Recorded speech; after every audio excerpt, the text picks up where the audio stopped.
Bike ಕಳ್ಳನ ಹೆಡೆಮುರಿ ಕಟ್ಟಿದ ಲಕ್ಷ್ಮೇಶ್ವರ ಪೊಲೀಸರು. ಒಟ್ಟು 6 ಬೈಕ್ ವಶ. ಗದಗ ಜಿಲ್ಲೆಯ ಲಕ್ಷ್ಮೇಶ್ವರ ಪಟ್ಟಣದ ಸೋಮೇಶ್ವರ ದೇವಸ್ಥಾನದ ಬಳಿ ಮನೆಯ ಮುಂದೆ ನಿಲ್ಲಿಸಿದ ಬೈಕ್ ಕಳ್ಳತನವಾಗಿತ್ತು.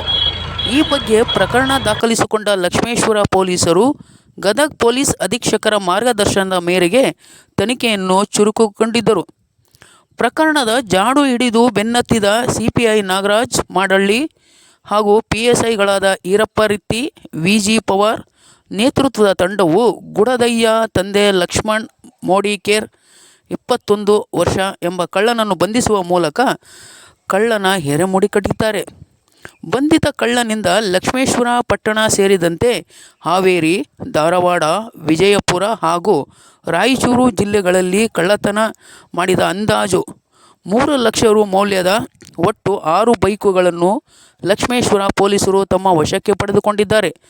ಲಕ್ಷ್ಮೇಶ್ವರ ಪೊಲೀಸ್ ಠಾಣೆಯ ಅಧಿಕಾರಿಗಳು ಹಾಗೂ ಸಿಬ್ಬಂದಿಗಳ ಈ ಉತ್ತಮ ಕಾರ್ಯಕ್ಕೆ ಗದಗ ಪೊಲೀಸ್ ಅಧೀಕ್ಷಕರಾದ ಬಿಎಸ್ ನೇಮಗೌಡರ್ ಮೆಚ್ಚುಗೆಯನ್ನು ವ್ಯಕ್ತಪಡಿಸಿದ್ದಾರೆ.